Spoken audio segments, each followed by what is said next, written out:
einen Schatz. Also, du sagst, du wüsstest, was bei dem Unfall passiert ist. Ich höre. Ja, so, aber das ist alles ein bisschen kompliziert. Ich weiß nicht, ob du das checkst.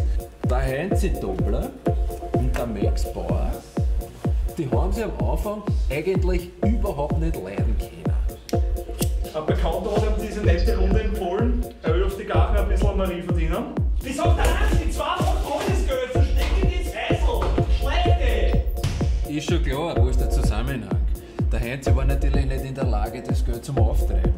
Ich hab gesagt, die steckt ins Häusl. So, tauch nach der Bank verhöhnt, du Arschloch. Ich will eine Bank überfahren! Ich hab schon gewusst, dass du ein Trottel bist. Oh, so ein Trottel! Keiner geht Ihnen helfen, wir müssen das einfach nur gescheit machen. Unter 2 Minuten müssen wir das halten. Ja, und wie willst du das machen, bitte? Ja, wir fahren mit dem Auto vor, einer bleibt hocken, der andere rennt rein, schreit umeinander, holt sich die Marie, rennt aus und steigt gleich vorn wieder.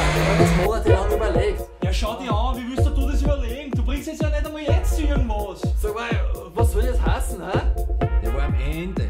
Der hat keinen Job gehabt, der hat kein Geld gehabt, keine Zukunft. No future, verstehst du das? Ich war nicht der Erste, der auf so eine scheiß Idee kommt. Klingt so, als waren die beiden ziemliche Flaschen gewesen dann. Langsam, Inspektor, bleib entspannt. Das ist immer so, das ist mein Depperts Leben, ja? Und das nehme ich nicht hin, da muss noch mehr geben. Heinzi, du Heisel, du bist echt für alles gesteppert. Sie sind entlassen.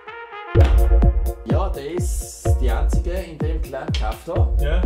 Am Vormittag ist da nichts los. Naja, haben die dann überhaupt ein Geld, wenn da nichts los ist? Naja, wieso soll eine Bank kein Geld haben?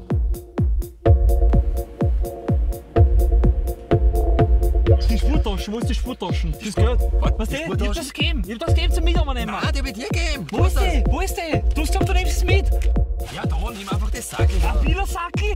Moment einmal, ganz langsam. Ein paar Dinge verstehe ich jetzt nicht ganz.